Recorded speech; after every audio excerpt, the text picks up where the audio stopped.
Thank you everybody for joining us for the April meeting of the Bigville Watershed Committee.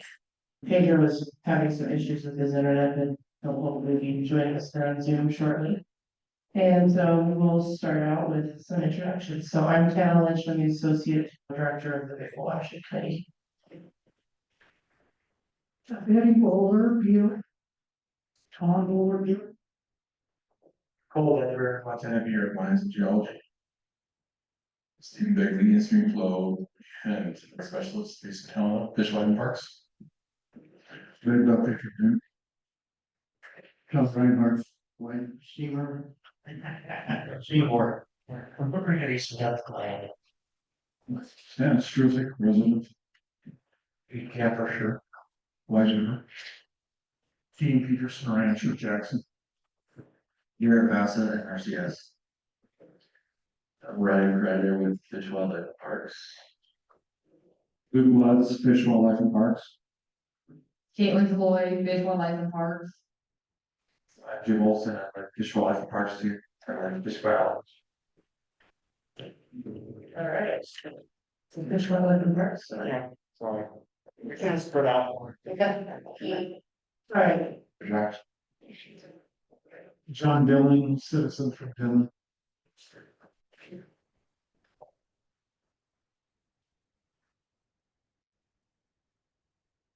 All right. Let's just review our monthly meeting minutes. So did anybody have any questions or comments on the minutes from March? No? Okay, we'll approve those then. So next up is the precipitation and snowpack stream flow report. And unfortunately, Caitlin Warren left us, so tonight we'll hear from Reflex with Dr. Judy. Stand here. Yeah, I'll get out. Yeah, that's it.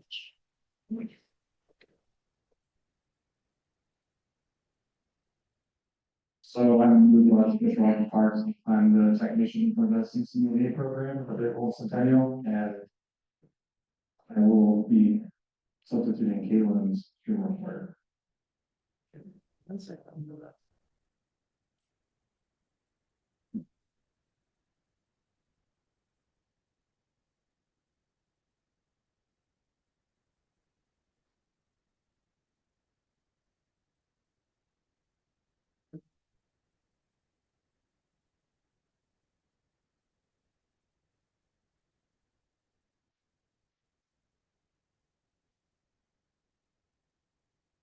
Okay. Yeah.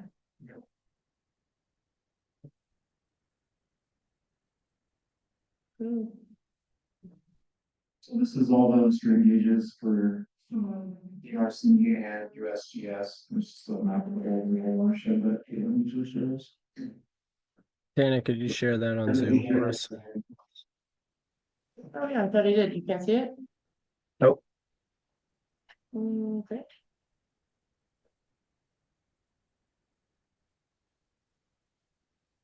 Can you see it now? Oh, No, I'm still on your monthly meeting screen. now can you see it?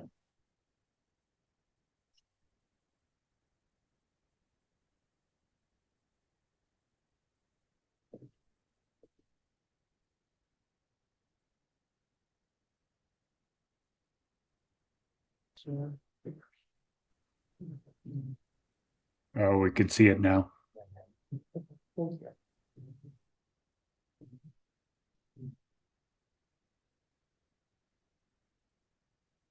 Thank you for so much.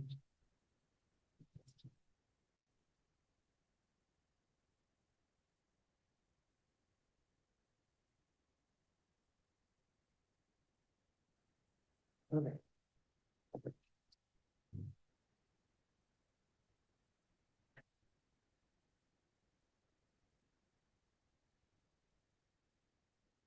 Okay, go ahead. Oh yeah. So these are the current stream flows for all the drought management plan sections. For some reason, the confluence with Jefferson is still not online at the USGS gauge. We're looking at 210 this morning at Wisdom, 1200 at Hickey Ridge, 1200 for pretty much all our as well.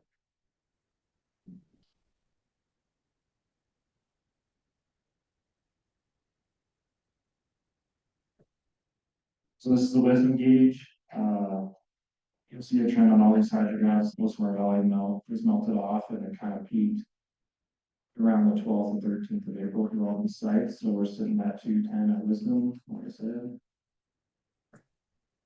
This is Dickey Bridge. We're sitting at 1200 this meter. 1120 at Big Rock. 1160 at Melrose. 1140 at Glen. We're sitting at 86% of snow water equivalent for the Bickle Wash or for the watershed. As a whole, we're kind of nearing peak snow water equivalent for the year. It's usually the third week of April, but we can catch a couple more inches this weekend. There's supposed to be some snow in our conditions, so. This is a Hipsomi suite from the Montana Drought Monitoring Program. So it's a little bit different than what USDA uses, and this is distribution of snow at certain elevations. They're saying we're more than 97% of normal, but I think it's a little, we lost a lot of our valley snow melt in the last 2 weeks, so I think it's a little behind.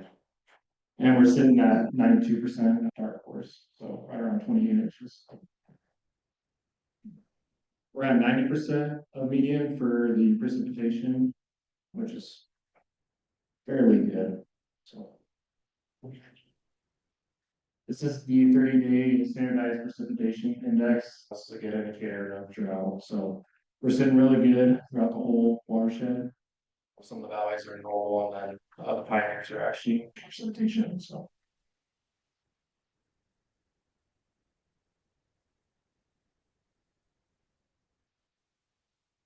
This is the NOAA climate outlook, and these are not always, they change so often, it's kind of hard to keep track of. This is our final La Nina advisory. This means that we're officially transitioning out of La Nina, and right now we're currently favored for ends of control, so neither La Nina or El Nino. Our 14-day temperature outlook near normal, slightly above average for precipitation, and our seasonal outlook for precip and temp are equal chances of above or below currently. This is the U.S. seasonal drought outlook. So we're still in a persistent drought for the long term. So this is kind of where we're at right now. That's all I got.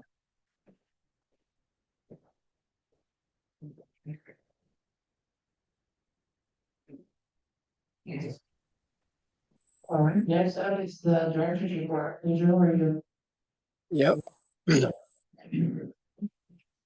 Switching to cell phone.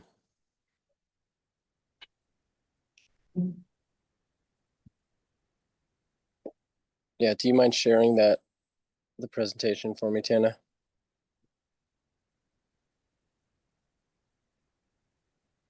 Sweet.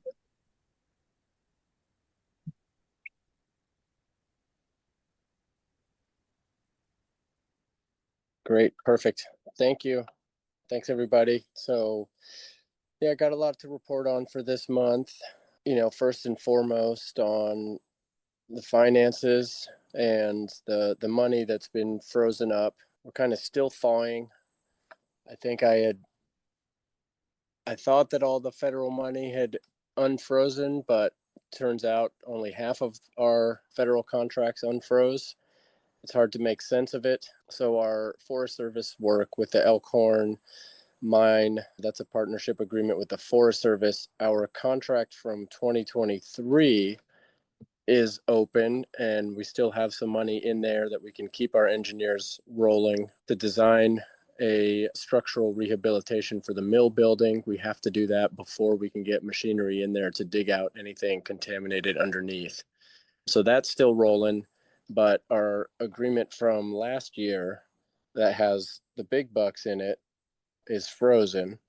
It's hard to understand why The BLM's work that we have with them in the Eastern Pioneers, that had Infrastructure Act money tied to it. And so that is frozen because of an executive order that the administration came in with saying to review all contracts under the IRA and the BIL funding, the infrastructure law funding. So our design for the Smith Sage Springs Phase 2 Reconnect project is sort of stalled for the same reason. It's got BIL money attached to it, and so it has been frozen. The Forest Service Elkhorn money it's a mystery to me because it doesn't have either of those funding sources, and it's just appropriation within the Department of Ag, within the Forest Service budget. So, well, what that means, I'm in touch with an aide of Senator Daines's in DC. She has looked into these funding sources and these agreements that we have. She can't get a lot of clarity out of the departments themselves. So, I think for us, the next step is going to be more direct outreach through the departments themselves. So I'll be prepping a letter for the forest specific to the Elkhorn work. I really want to get that work unlocked, and we'll do the same for the BLM. I'll lean on our commissioners again to see what they can do, but it does feel a little bit like a black box there in DC as far as what's open and what isn't and why. There is a group of landowner-led collaborative groups that's been meeting on a weekly basis to try to get some strategy around our shared interests and shared messaging to release some of these funding sources. So I've been participating in that and will continue to. So that's it for funding. Other than that, we're just still rocking and rolling and have plenty of projects on our plate. On the staffing front, I want to give a big public thank you to Kim for the communication support that she provided for us over the last 2 meetings. It was really critical, and we hope to have her, back with us soon. She's got some health stuff she has to take care of first. We are interviewing for a hydro technician on Monday. Feeling pretty good about our prospects there, and look forward to hopefully having someone ready to go come irrigation season. And, most importantly for folks in the room, folks that are irrigators, what we want to have this tech available to do for us is anybody that doesn't have their own measuring devices or wants to get a good quantification of the conservation that they're doing on their ranch, this tech will be available for you. Just call and we'll get them there to your place, and we can do a measurement before and then after you shut down your ditch a little bit, so we can get an actual quantification of the conservation being done by irrigators during drought. I think that information, if we get into the habit of getting this information, it'll go a long way. We obviously want to respect folks' privacy as much as they want. And the documentation of conservation, I think, will go a long way for us with our drought management. It's something that's been missing, and we look forward to being able to provide a better, more thorough service for folks. And then lastly, there's an opportunity coming. We're going to be putting together a search for a science communicator, and really focused on creating content that is YouTube friendly. The major reason is that our YouTube channel has hit the monetization threshold, and the way Kim and I were working on it, creating YouTube content and then distilling down other content from there for our other social media channels feels like the most efficient workflow to get our message, our story, and the great science that we are privy to every month, getting it out to the broader audience and general public. So that's the plan. Coming at you pretty soon. I'll share with the governing board what we come up with as far as an advertisement for that position. We've got some high stakes foundation money that we're looking to spend on this position through July. And then if we get a great person, we'll figure out a way to keep them going and keep them on doing communications for us. All right, next slide there, Tana.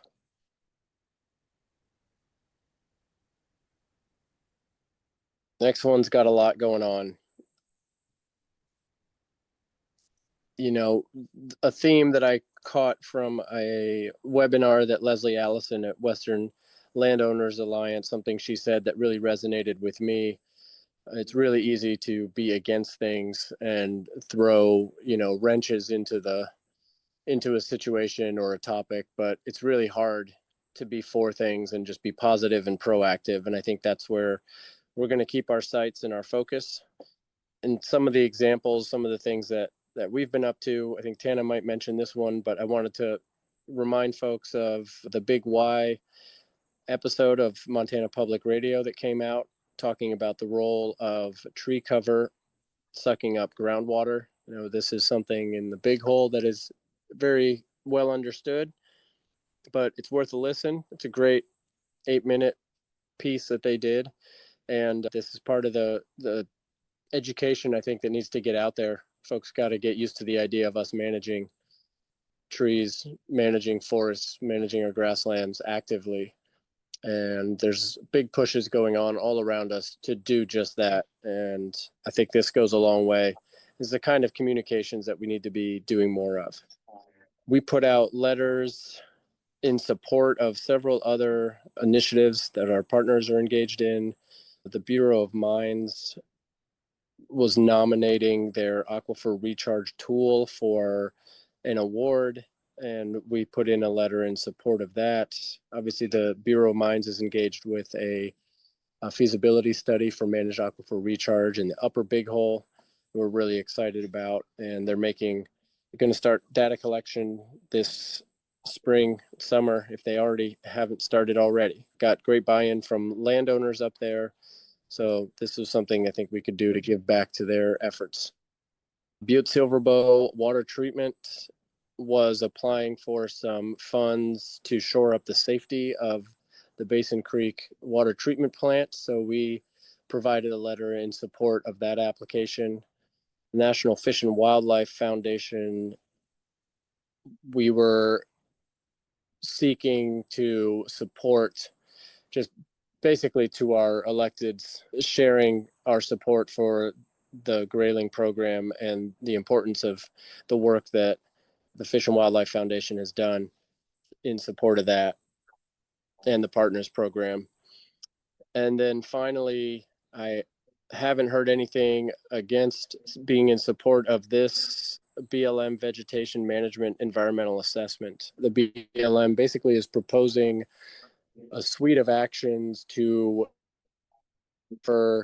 without having to go through NEPA for every single project. This would be an assessment that clears conifer encroachment and a landscape. So if this gets through, and we're hoping it does without much hype or definitely not litigation, this would really clear the way for the BLM to do more of the type of work that we're doing with them. And they're doing with partners in the sagebrush partnership.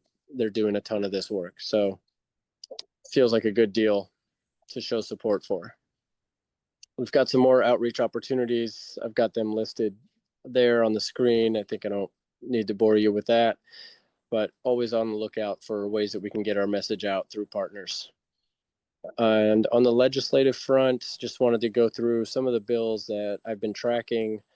The Water Rights Abandonment Bill, HB 580, that looks like that's going to pass.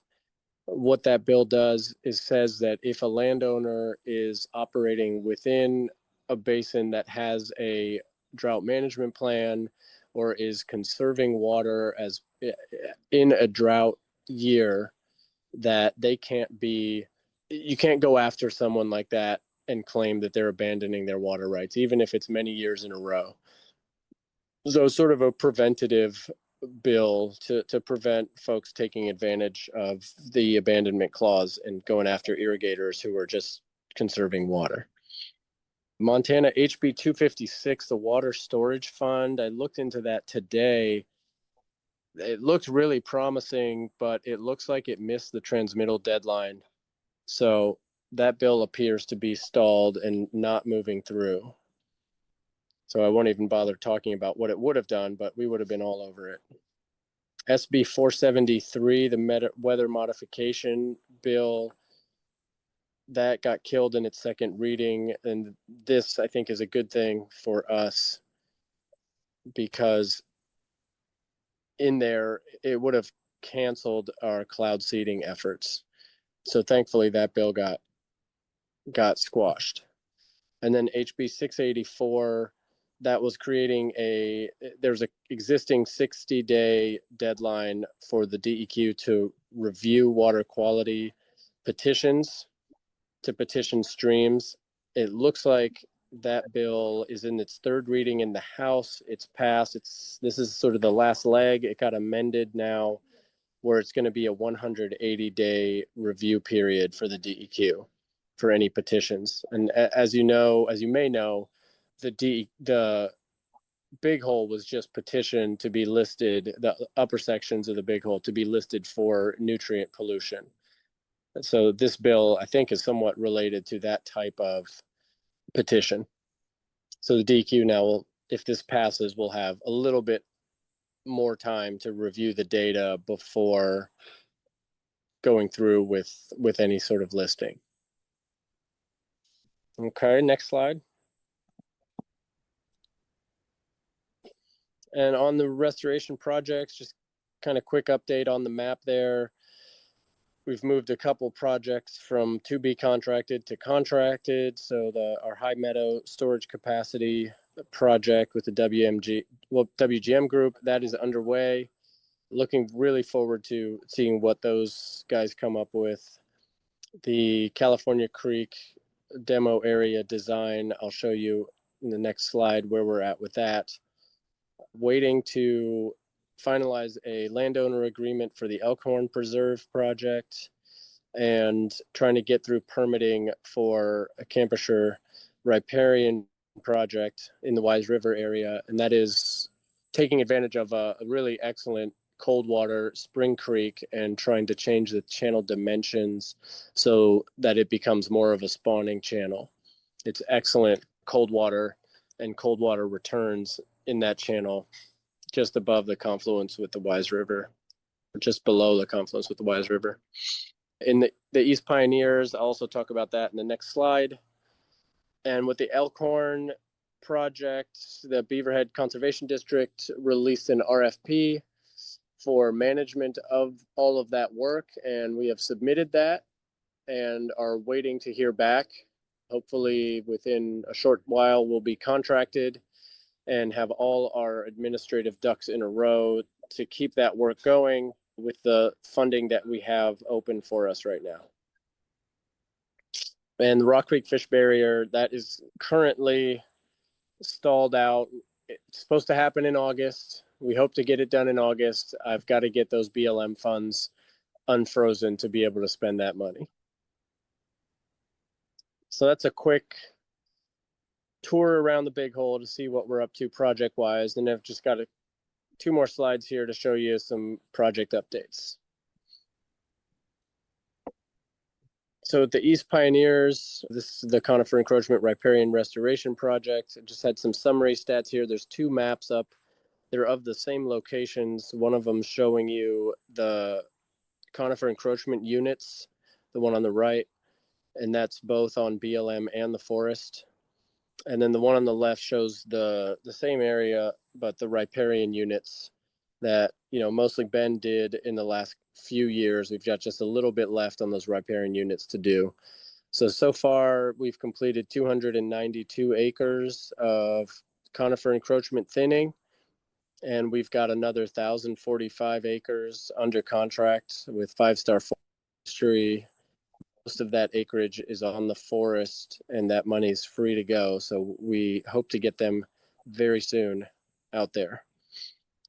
Like I said, the Rock Creek Fish Barrier, that'll get contracted here in the next few months. And then again, waiting for that BLM money to unfreeze to be able to get that project in. I know it's an important one for Jim. And we have matching funds from Rocky Mountain Elk Foundation and the Mule Deer Foundation for more thinning in that area. And we're hoping to do it on private ground. So if you know folks in this zone, that may be interested, we're looking for some private ownerships where we could do some encroachment thinning there and have some money to spend by this year.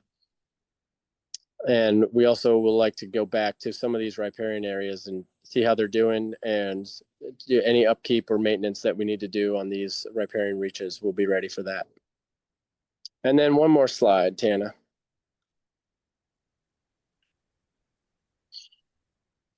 So Vanna and I will be reviewing these two alternatives. This is up on California Creek, just off of Highway 569. And what we asked WET to do for us is give us sort of a high cost and a lower cost estimate to mechanically treat this drainage. So it won't go into the details of it, but the image on the right is more of a, in the blue there is more of a full grading of that basin. And on the left, it's a little bit less grading and a lot more sort of check dam work within these big, deep rills that are still persisting there. And without mechanization, the fear is that we just can't get enough sediment storage in that system without going big at this point. And with those funds for the super fund winding down in 2027, we got to kind of make some big moves there. This is really the last major area that we feel like needs a large mechanical effort. So we'll be reviewing that and hopefully getting a contract out to bid here for the summer. And that's what I got. What are those green areas on there, Pedro? I can't see the legend. Yeah, so the green there is areas that we're trying not to import any material, right? So in the spirit of the work that we've done, we're going to use a lot of logs for check dams and to stabilize and put hard material in there. So on the right, we're filling all these gullies in. And so we want to have a lot of log materials in there. The estimates are something like 1,100 logs would go into building check dams and slash filters and the types of work that we've done all over the uplands. So that's the available area to be thinned.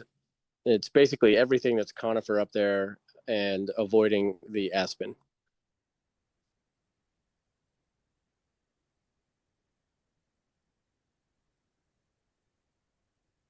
All right, any other questions for Pedro? Pedro, if those Elkhorn funds get unfrozen, what's the work plan there? Like, is there a work plan for this year, or is that going to be off a little bit farther? Yeah, good question. We've got enough to get a final design on the rehabilitation of the mill building. And if the funds get unfrozen, ideally we'd like to get a contractor out there stabilizing the mill building structure this year. And then that would buy us time to finalize the design set for the remedy and finish the ECA, which is under review by the forest. So in an ideal world, the mill building, by the end of this year, the mill building is stabilized and we're getting ready to construct, next year, if not 2027. There's a lot of fundraising that still needs to happen. The forest still needs to pull in a lot of money for the remedy itself, which I think will happen once the design is there. And this year we also want to get the forest supervisor, the new soup, out there to see the site and kind of rally the forest behind this project and keep it in the high priority position that it was in until this freeze.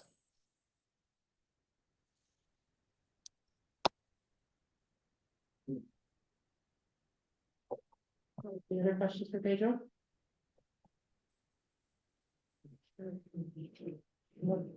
Steering committee report.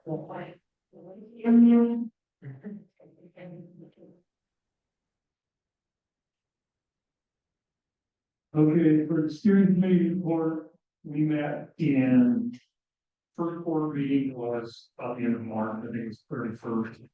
We talked a lot about what we're talking about here, funding, money that was available of projects.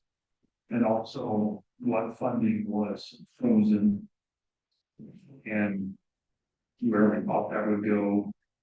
We talked a little bit about Senate Bill 473. And that's cloud seeding bill that would, and at that point, we felt that was gonna get killed, and it appears it has. We talked a little bit about House Bill 684, which was extending the 90-day period to 180 days for the DEQ. And then one other thing we talked about is the deep aquifer storage that we talked about in Wisdom. I met with 2 ranchers and 3 people from Montana Tech. We viewed a number of sites, kind of come to the conclusion that they were going to potentially drill 3 wells in the 400 and 500 foot depth, trying to determine the geology of the ground.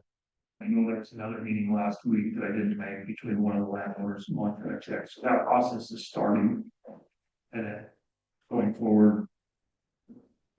Good pace actually, and so hopefully we'll know more as time goes on. But this is kind of the next step. We can turn the geology around to whether or not storing water in the aquifer is possible there. Yeah, we talked a little bit about rainwater program and trying to find money and fund hopefully the check, but didn't stay on ground. So try to keep hearing to me.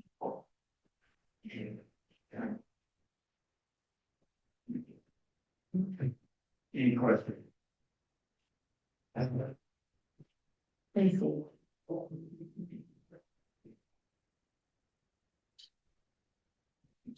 right, I don't have that much to update, fresh off maternity leave. So I wanted to echo Pedro and saying thank you to Kim for keeping the ball rolling well. I was getting to know my little guy and Pedro's down in Brazil. So upcoming, we're planning to have a table at the Montana Folk Festival again this year. It'll be July 11th through 13th in Huge. And I defer to put on the slide, but we're also planning to do our Wildlife Speaker Series event again this summer. I'm looking at the 3rd Wednesday in July, and we'll have Patrick Donnelly from Mountain West Joint Venture talking about sandhill cranes, and it'll be a Trapper Creek branch down in Melrose. So more info on that coming. I'll keep reminding you guys about it. And then as far as publications, you may have seen a few of these. There was an article in the Standard about the river advocacy and parent designation for the Big Hole River. There's a Montana Public Radio story about conifer expansion and our group, that's the one that Pedro mentioned. And then there was an article about low flows and water providing to make a fish parasite lethal. That's the Montana Tech study that's going on. And I just wanted to remind you all about the International Business Times article about our work that came out last year if you haven't seen it yet. And I'll put links to these in the. And then as far as wildlife, our carcass removal program is in progress. So we have a dump truck on loan from the Benton Lake National Wildlife Refuge. We're using that one this year. We just got it up and going, the programming on the truck last week. So don't have any numbers on that yet, but we're picking up carcasses. Then the Range Rider program is set to go again this July through September. We're like Dean mentioned, we're looking at trying to find chatting in formula and then also potentially expanding the program, potentially to additional allotments and potentially hiring a second Range Rider. So background work on that. And then we've had quite a bit of wildlife funding this year compared to many past years. So we secured an American Beautiful Challenge sub-award to the Heart of the Rockies initiative in Montana Fish Wildlife Parks.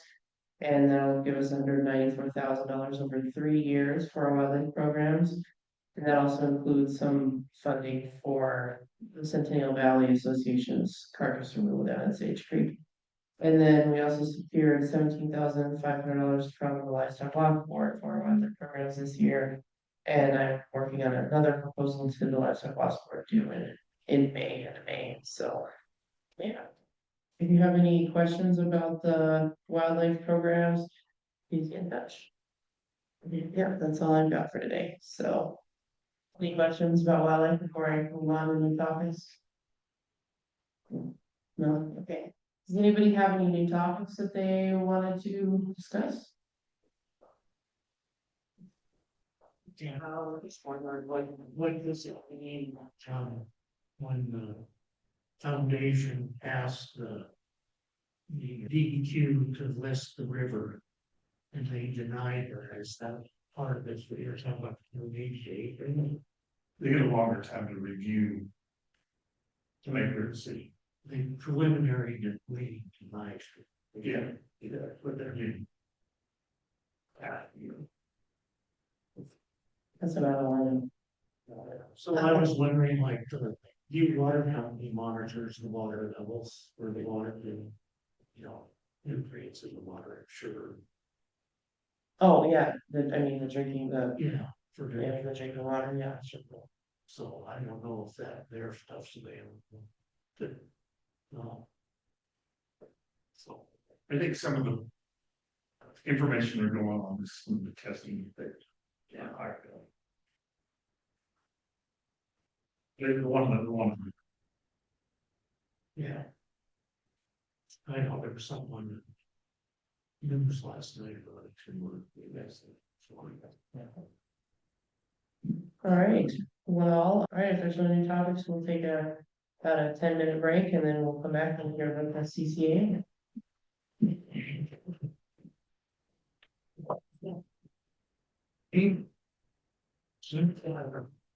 I'm the riparian ecologist for the CCAA program in the Big Hole. I'm gonna have quite a few of us also present throughout these slides, we'll be jumping in and out. But I'll be starting. Let's go to the next slide.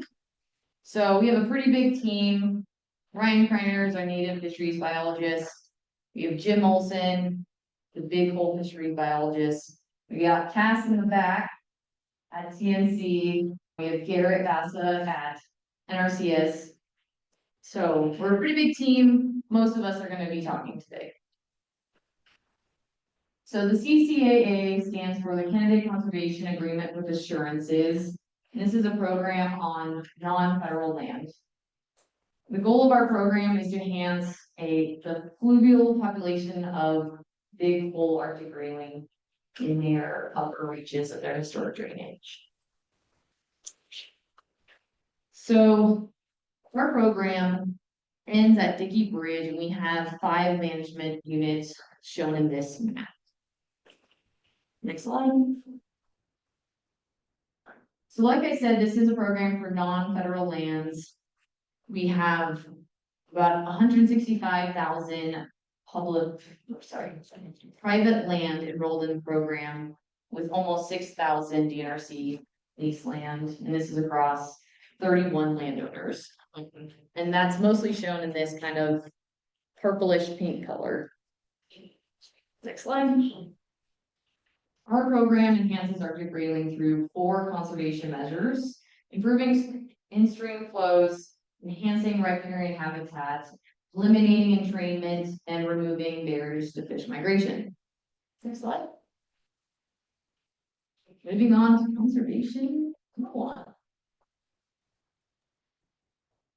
Tana, could you share the slides on Zoom, please? Oh, yeah, sorry.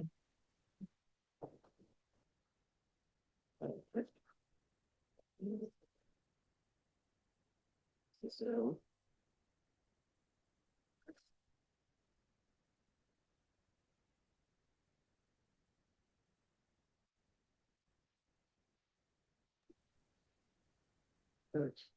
So Thank you. I'm still the technician for the CCA program. I'll talk about the complete conservation measure 1 for improving stream flows to Big Hole.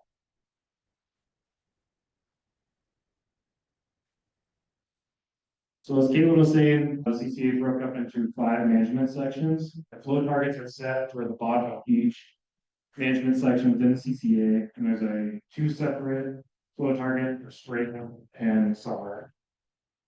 And I'll talk about it later. We implemented a drought plan for the first time this year, so some of the flow targets have changed in our previous year. So we met 91% of our spring targets. Drought plan combines our top 3 reaches A through C with a 60 CFS flow target.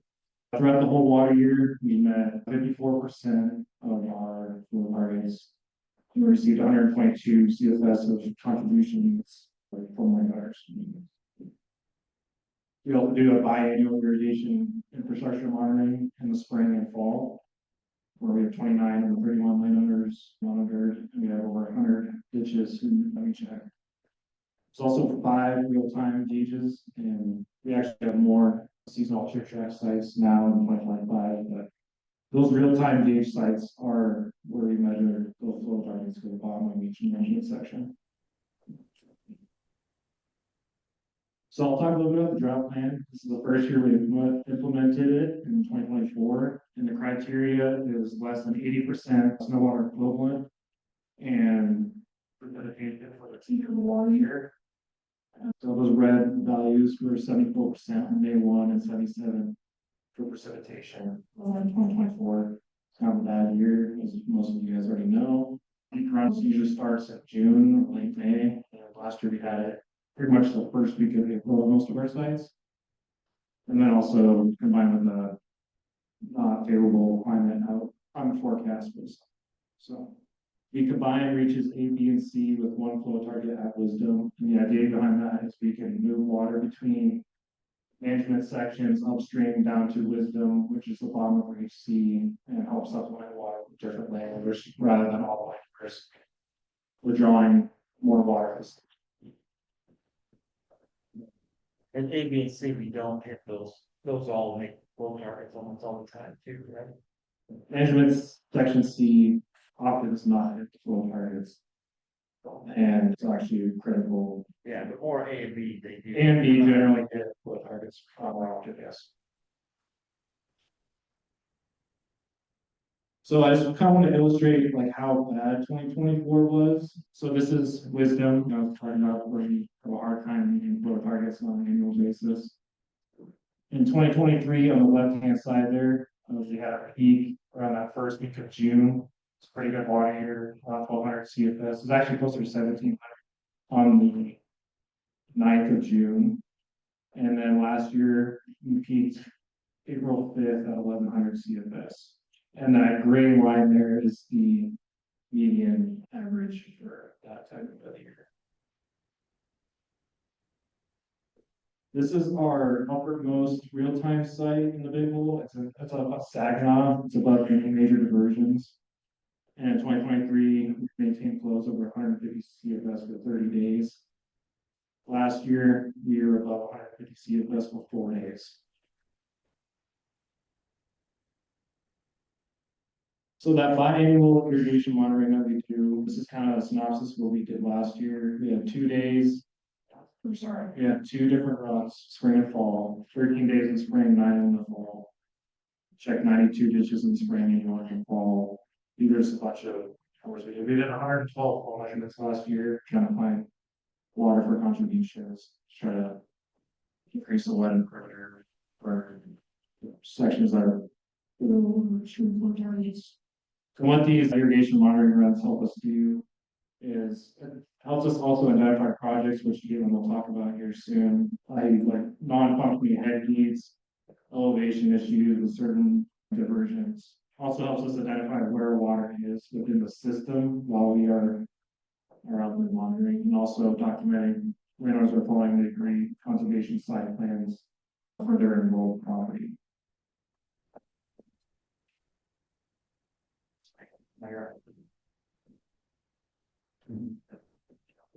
So this is all the stream flow contributions and the percentage that stream flow targets were met on a year-to-year basis, starting in 2006. 2006 was the inception of the CCAA in the Big Hole. Those blue bars are the percentage that we met stream flow targets, and that those orange values are stream flow contributions in CFS. So you see, we did a little bit better than 2021. We met 20% more than low targets in 2021. We got about 121 CFS and contributions last year.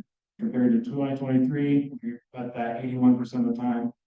We only needed 50 CFS, so it's a decent water year.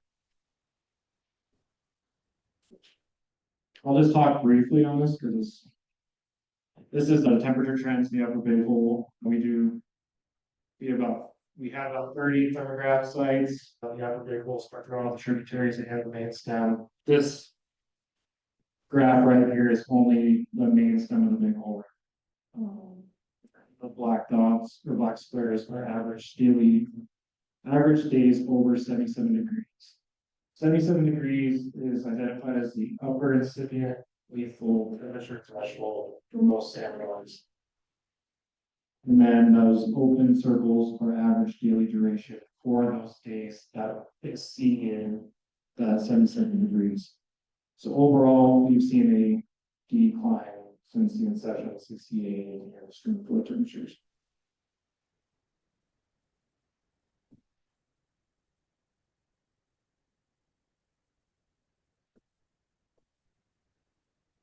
Okay, we're gonna look a bit at projects. So this last year, we completed 10 head gate projects. 2 clicks. One more. Look at one, for example, on Bull Creek. We worked on 3 points of diversion across this creek. And what you can see in this first picture, the creek was being completely blocked by rocks so that water could be backed up and pushed into the ditch. On these 2 diversions, this one had no infrastructure in the ditch to control how much water went down, and this one was broken. So we had blocked fish passage and no way to control the water efficiently. Next click. So across these 3 diversions, we did rock weir diversions, and pin and planks were put into the ditch itself. So now they can be fully turned off and they no longer need to be irrigating. And we have opened up fish passage through the creek. Next slide.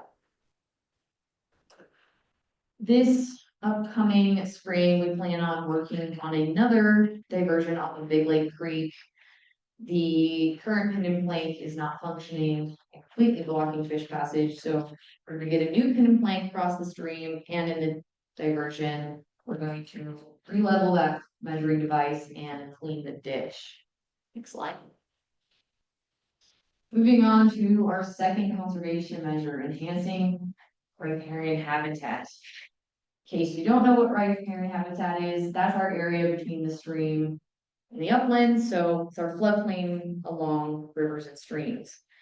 And a healthy floodplain should have willows that provide shading and can reduce stream temperatures, stable stream banks, which then reduces turbidity in the stream, and greater habitat complexity, so narrow channels with deep roots. We assess riparian habitat on all stream miles enrolled acres. So we use the NRCS rapid riparian assessment method, and this assesses the stream based on vegetation and stream morphology. And they then rank non-sustainable, at risk, or sustainable. Next. The current average across all stream miles is a 77.8 per week. This is compared to our initial average, which was a 69%. Last year, we completed 34 miles of assessments. And one thing to note is on all stream miles in enrolled landowners site plans, we create grazing management plans. Next slide. So just comparing those 2 averages, I don't always like that stat because doesn't tell the full story. So we've had the parcels change over time that landowners own. We've had new enrollments. So it's better to look at how they have changed over time between each assessment. So riparian assessments are done every 3 to 5 years. On our x-axis, we had one as the very first assessment ever done on each stream reach. And then this would be 3 to 5 years later, 3 to 5 years later, 3 to 5 years later. And then on our y-axis is proportion of total stream miles. And what you can see is non-sustainable stream reaches became at risk, and at risk have become sustainable over time. So we're moving towards more and more becoming sustainable. Okay, Mhm. when did you guys start? What year did the CCAA start? The CCAA started in 2006. A lot of initial assessments were actually about 2007, 2008. So 20 years, that's the progress we've seen. Yeah, about 20 years of progress. That's awesome. I mean, that's vegetation. That's, yeah, it takes a lot. Yeah, 20 years isn't that long. not that long. It's really not that long, especially when you think about sedges and willows, and that's where the money is. And that's part of the reason that, you know, the shift in temperature graph, that despite the fact that we're having all these really warm years and poor snowpacks, the overall trend of temperature is still going down. Habitat's improving. Yeah. Okay, so through riparian assessments and landowner visits, we identify potential projects to do to improve our riparian health scores. Primarily what we do is fencing projects, stockwater projects, restoration, willow planting, and willow staking, and we work on grazing plants. This spring, we're gonna finally finish a project on Governor Creek and stream bank restoration. What you can see in this picture is these outside banks had lost deep rooting vegetation, so they had begun eroding laterally. So to mediate this, next slide. Those banks are being sloped so that the stream and the floodplain are now connected, and then mature willows are being planted, willow stakes are being planted, and wetland sod is being put there. So now we'll have that sturdy wetland vegetation holding that bank in. Next slide. Additionally, I'm not going to try and step on your toes too much, Jim. Okay. This is actually Jim Olson's project. So on McVeigh Creek, there was a fish barrier project put in, what year? 2011. 2011.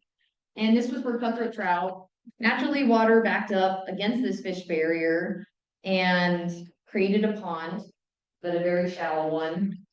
Grayling were put in a few years later. 2017, I think. 2017, and those grayling did really good. But this pond was so shallow that vegetation filled it up and it no longer became suitable for grayling. So Jim Olson has been working with the contractor to excavate that pond so that it is deep enough that light will not penetrate to the bottom, vegetation shouldn't fill back up, and we'll hopefully put some grayling back in. And this is the first step in a long line of projects that I and Cass has identified, including riparian fencing, stockwater projects, and hummock removal. Next slide when you have a chance. So the thing we've been working on a lot lately is stockwater systems. And this is partially due to a thing we're doing with NRCS, which Garrett will talk about in a minute. But stockwater systems are really beneficial to riparian areas for a few different reasons. So if we have stockwater in an upland pasture, we can now graze it longer or graze it at different times of year and put rest on a riparian pasture. Or if it isn't a riparian pasture, we can draw cattle away from the stream. This reduces bank trampling and allows vegetation to be grazed less. Next slide.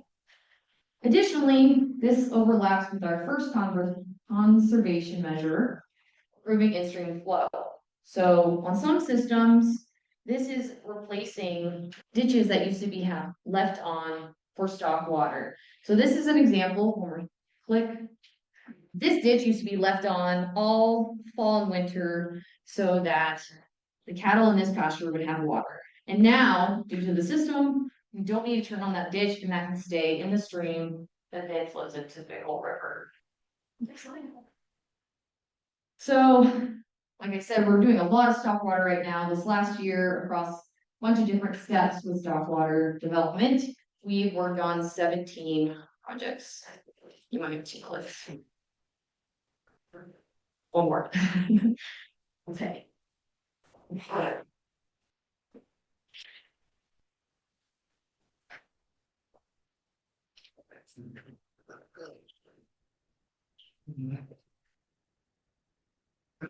Garrett Bass, I'm with the Natural Resource Conservation Services. So, like you guys have probably heard many times before, CCAA started in 2006, NRCS being one of the original members. What we've done with this is we've actually gone through and tried to find a project share on this through our Farm Bill programs, the Environmental Quality Incentive Program, the Conservation Stewardship Program, which is something that we're starting to talk about a little bit more this year in the town. And a lot of our stuff is done through MFC, which is the Montana Focused Conservation Program. A lot of our efforts also come in the form of engineering and design. We had a very talented engineer who just left us recently, but we were so lucky that we got another one up in Deer Watch office that is gonna come down and help us quite a bit. We've also done some of the cultural resource inventory to make sure that we're not disrupting any of that when we're putting these on the ground, and then also doing some of the public outreach and education on the importance of this. Next slide. So like I said, a lot of our funding comes through the Montana Focused Conservation through what we call TIPS, which is targeted implementation programs. What these are, if you're not familiar with them, is that this is a way that in the state of Montana, we try to focus some of the NRCS funding and technical expertise into very specific areas. Right here, we have two of our TIP areas in the Upper Big Hole TIP boundary phase 1, which is in green right there, and then the Wisdom TIP boundary phase 2. Next slide. So in the phase 1, we were able to get 3 participants with in 2022, looking at about $19,000 put on the ground. And 23, 2 participants with about 64,000, totaling $183,000 that NRCS put on the ground for the CCAA. Phase 2 in the Wisdom Reach Stockwater Development, we had 3 participants ranging about 208,000, and in 2024 we only had 1 participant, which we put at 550,000. Next slide, please. So as beginning this year, which is now in effect, we have the phase 3, which is the Wisdom Extension Stockwater Development, which should catch everybody in the upper valley right here. So far, we're looking at 2 participants ranging a little over 300,000. We're still trying to fight for the funding on that. That's one of the things that with everything happening right now in the federal government, we're hoping we get some of that funding back and we can actually put that on. And in 2026, we're hoping to reach out to more folks and get 1 to 3 participants and put up to $400,000 on the ground. Pretty ambitious about that. So next one here. And if you guys have any questions or concerns about the Montana Focused Conservation, you're welcome to jump onto our website and learn all about that.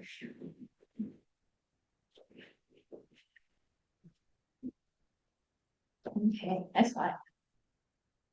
So our third conservation measure, eliminating entrainment.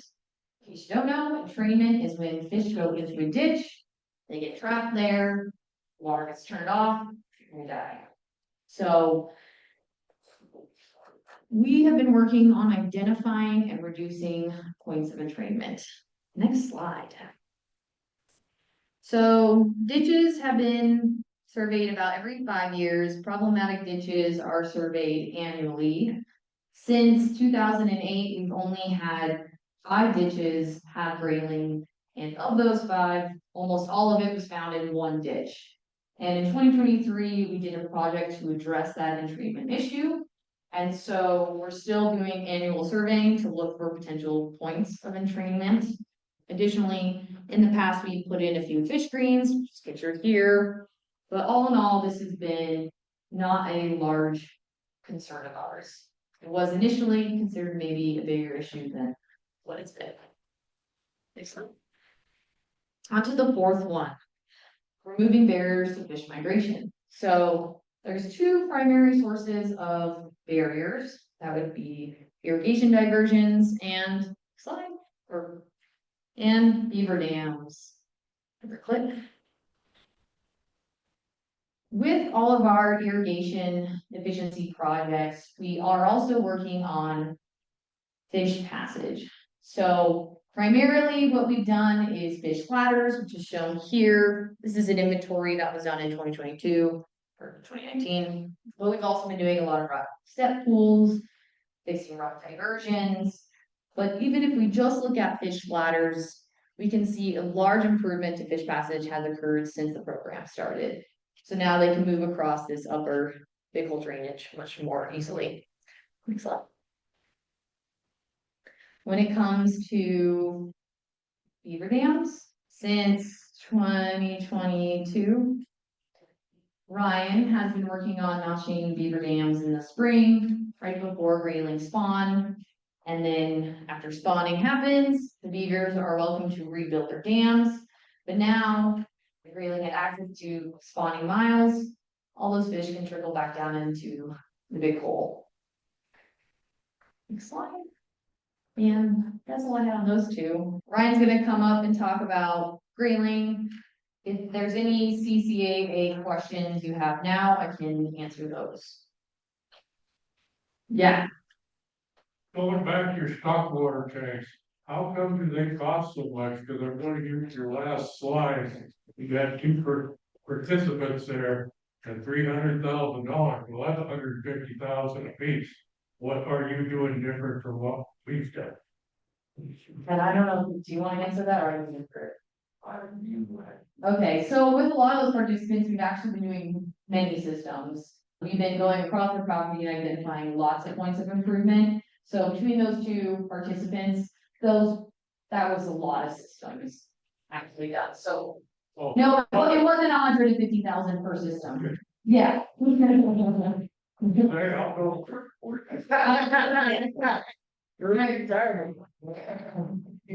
I know they see the ad mc.gov in my email later. Any other CCAA questions before I hand it to Ryan? Okay. All right, so I'm a native fish biologist for Region 3, so I work throughout Southwest Montana. Primarily on conservation projects for Arctic grayling and West Slope cutthroat trout. And my role in the CCAA is basically to monitor the grayling response to the good work that these guys are doing here. So I'll talk a little bit about, well, actually, next slide. I will talk about the conservation goals we have for grayling, the big hole population, and then a couple of projects we're doing in the big hole. And then I'll end on the slide, just a brief summary of some of the other grayling work we're doing around the region. So the three conservation goals we have for grayling are that all of our existing populations exhibit a stable or increasing genetic effective population size. The second goal is that we want to maintain or increase the geographic distribution of Arctic grayling. And the third goal is to restore grayling into historically occupied drainages. So in the Big Hole River, we monitor the grayling population every fall when we go out to about 10 different sites in the upper river. And this is the system we use for electrofishing. It's a little bit smaller than the big boat that they use on the main rivers. And we're looking for young of the year grayling. So next slide. So the picture on your left is an 8-0 or a young of the year grayling that we caught in the fall. So grayling grow really fast, a lot faster than other salmonid species. And by the time we sample them in the fall, this fish hatched in May probably.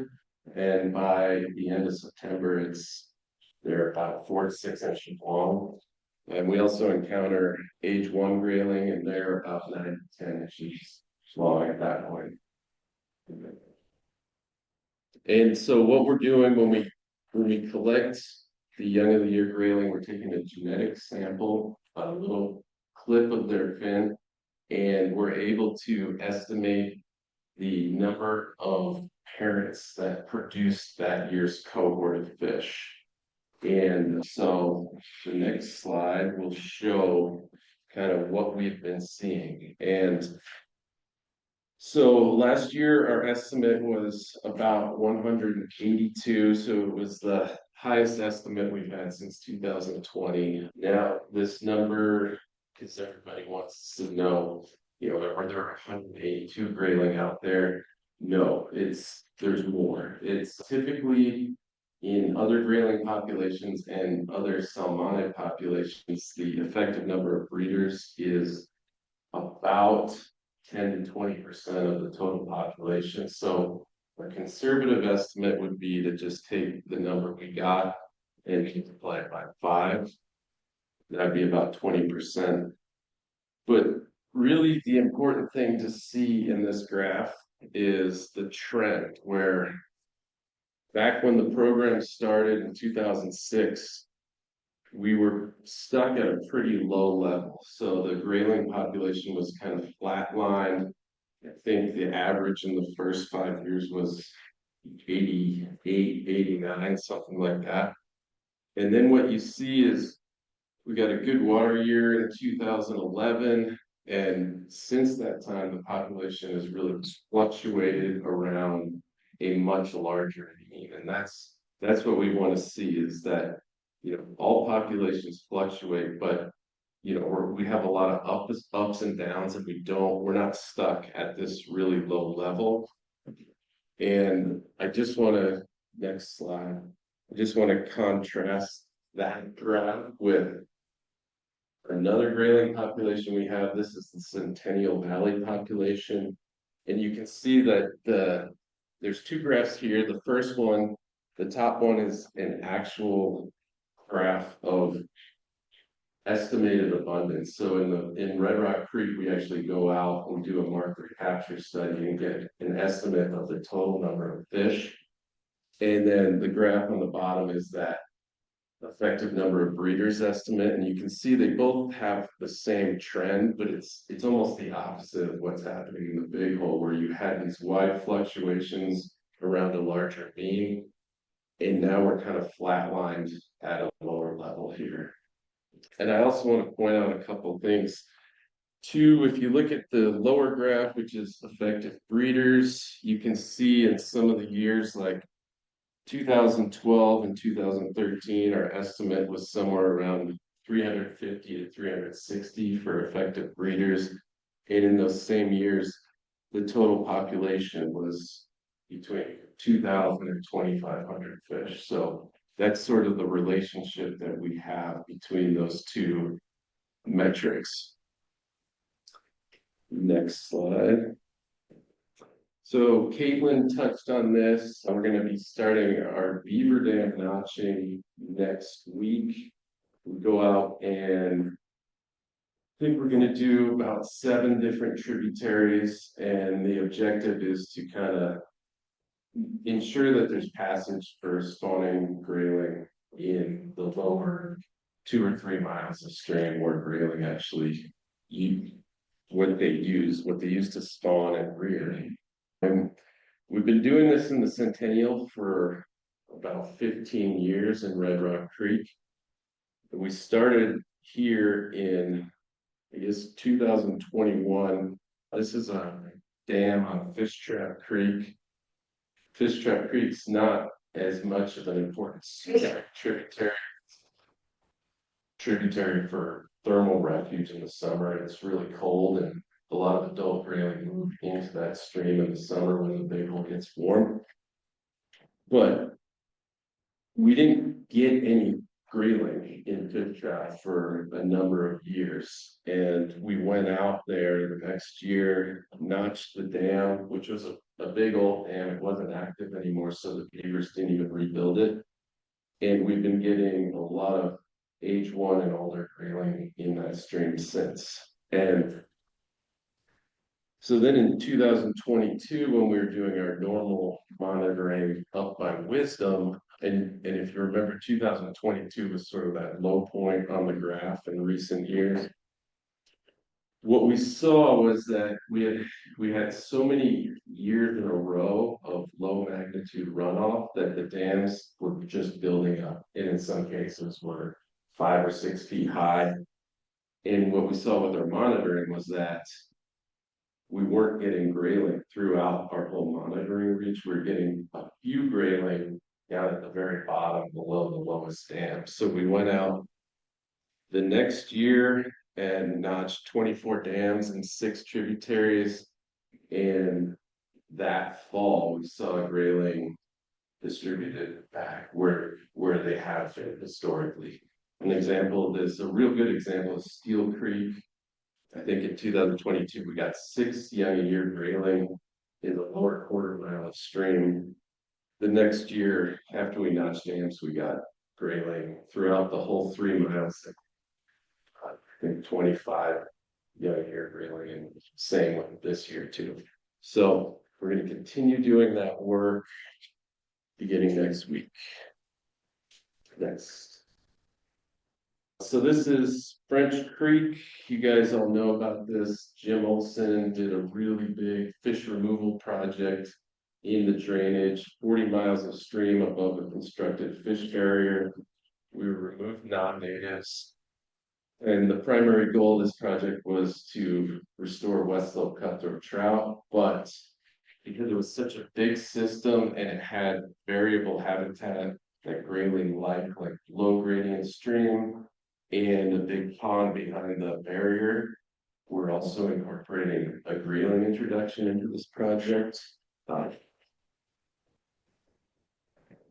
So in 2022 and 2023, we actually stocked close to 17,000 young a year and age 1 grayling in the system.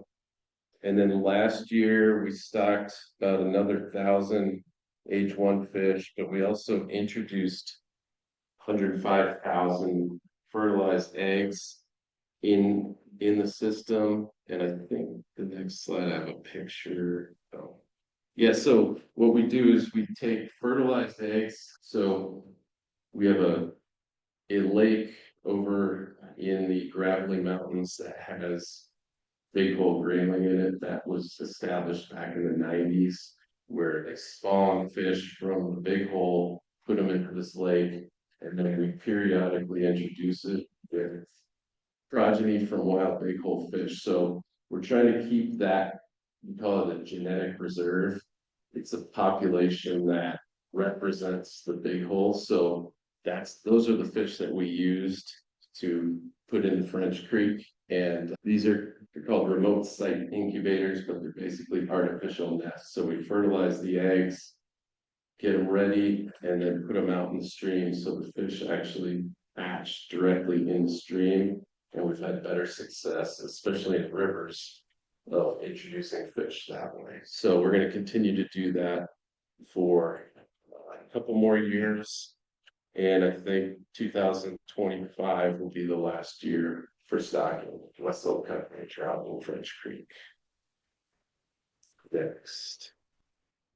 And then another project we're going to work on this year, if you guys don't know, there are 3 lakes in the big hole that have indigenous populations of grayling. So that's different than a lot of the mountain lakes we have around the state, where we actually introduced grayling into fishless habitat. These lakes have always had grayling.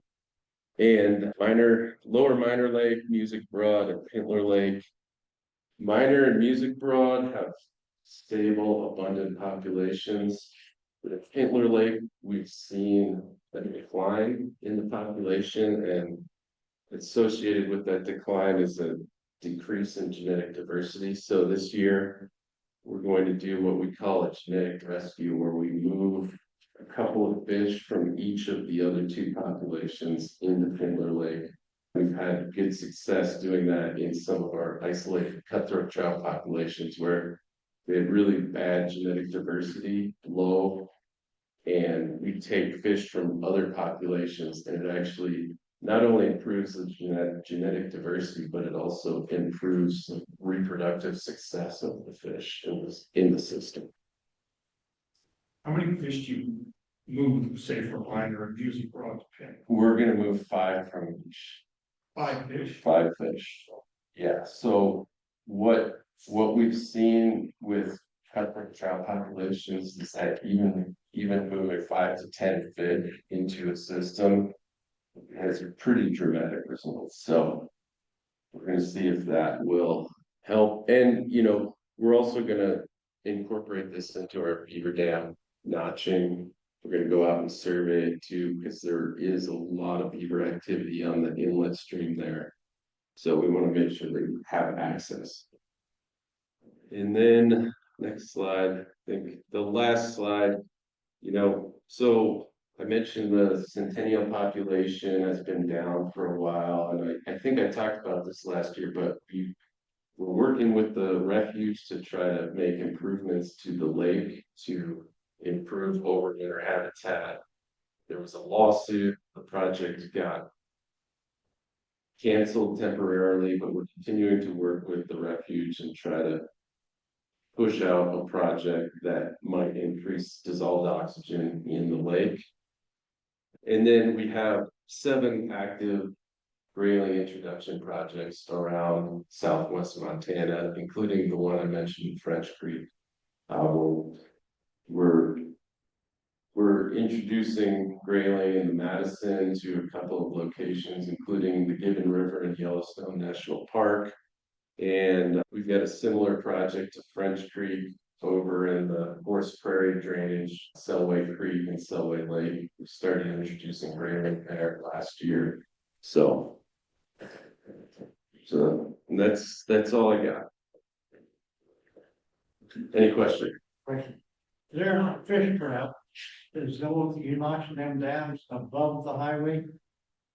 Yes, we're at fish trap, we're typically notching them, I think about 1.5 miles up. So that includes above the highway.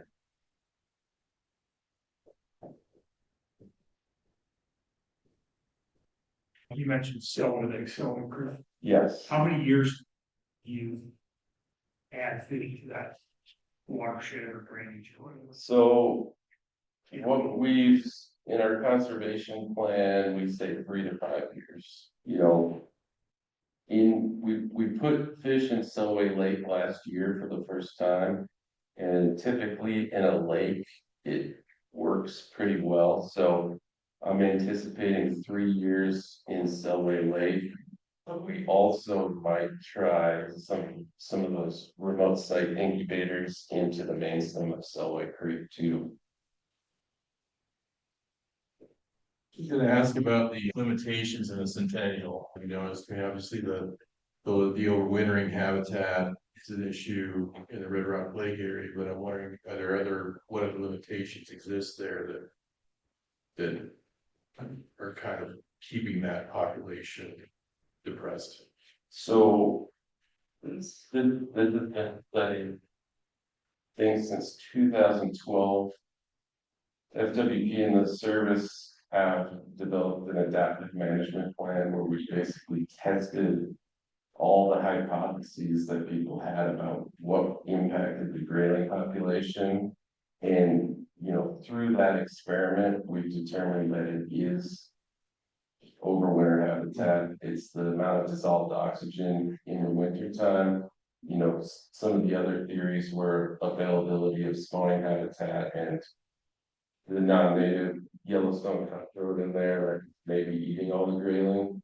But we experimentally reduced that population of Yellowstone cutthroat trout.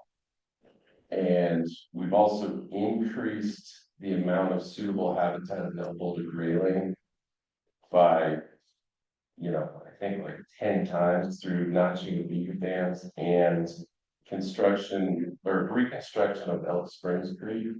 So basically, if you look at the way we did it, the population was high. We reduced the number of Yellowstone cutthroat by a lot. And that same year, the population crashed because there was no TO in the lake that year. So. Yeah, does that answer it? I initially used propane aerators, but it's quite simple. Well, the real plan is to divert one of the tributaries through a pipeline out of the center of the lake, so it would take this little creek, 2 to 3 CFS, and pump it out to the deeper part of the lake. And that's the project that got stalled. We're also currently working with the refuge. There's actually an existing dam below Lower Red Rock Lake. It's really old and it's kind of falling apart. But we've actually have some evidence now that storing more water at that dam will back up into the lake and actually increase the depth. And we know that the depth of the lake going into winter is what kind of drives it. So, if we have a really big snow year, 1 year, and a lot of flow that whole year, that next winter, we actually have a good overwinter habitat because the lake's a lot deeper and there's just more water going into it. So that's another thing we're working on right now. We're trying to rebuild that dam because we have the water rights for it and everything. It's actually, that dam is outside of the wilderness, but the wilderness people are still opposed to it because backing up water into the wilderness, in their mind is a violation of the NRCS Act, but it's the way it's been managed for a long time. There's a lot of things in that refuge that aren't natural. A lot of modifications have been made over time to improve swan habitat. Was that dam originally for irrigation coming out of Red Rock Lake? I think it was actually built for water fountain management, but it has since been incorporated into all the, the irrigation agreements that they have in the full Red Rock. But it's in the middle, it's Yeah, all that table. yeah, That's a huge difference when you got in the lake and you have that much more water. So your ice is much higher down. And they have so much more water available. yeah, I think if we can increase the amount of water we store by even a foot, it makes a huge difference in the duration of time you have suitable oxygen in the lake.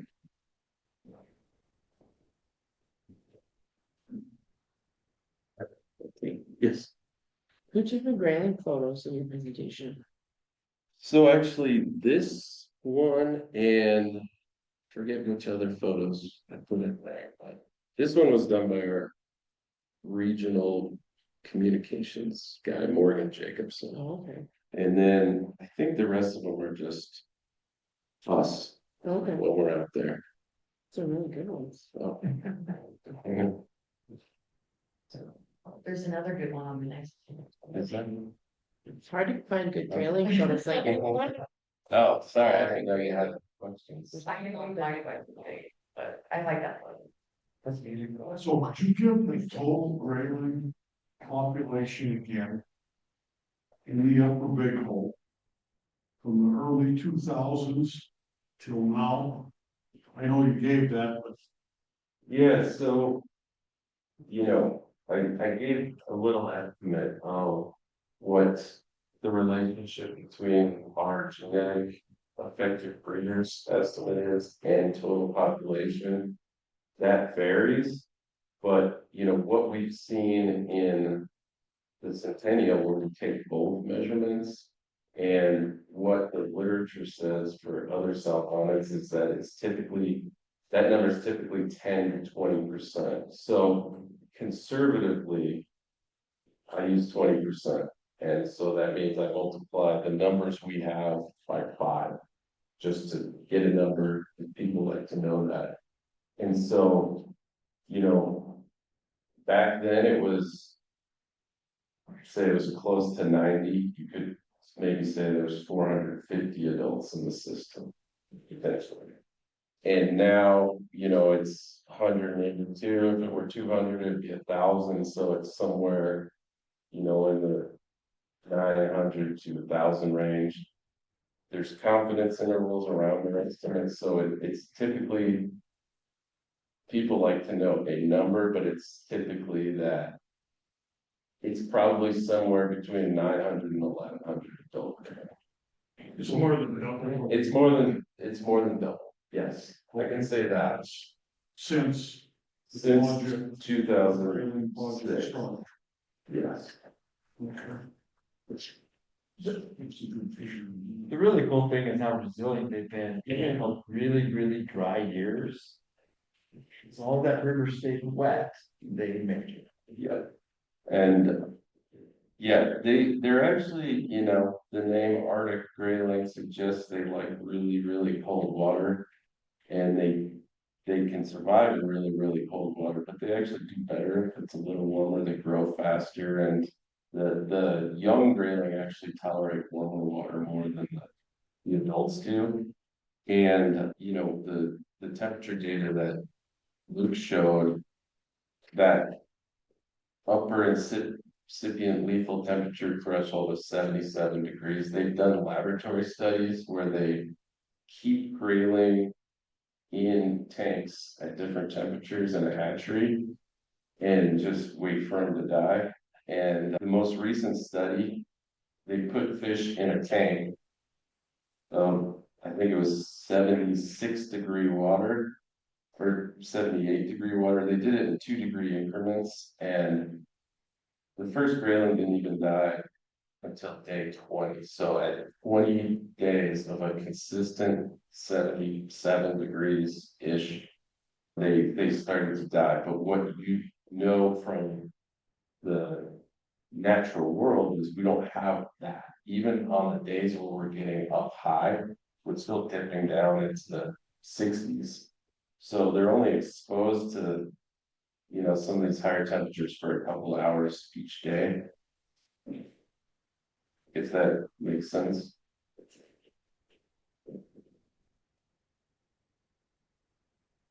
All right, thank you guys.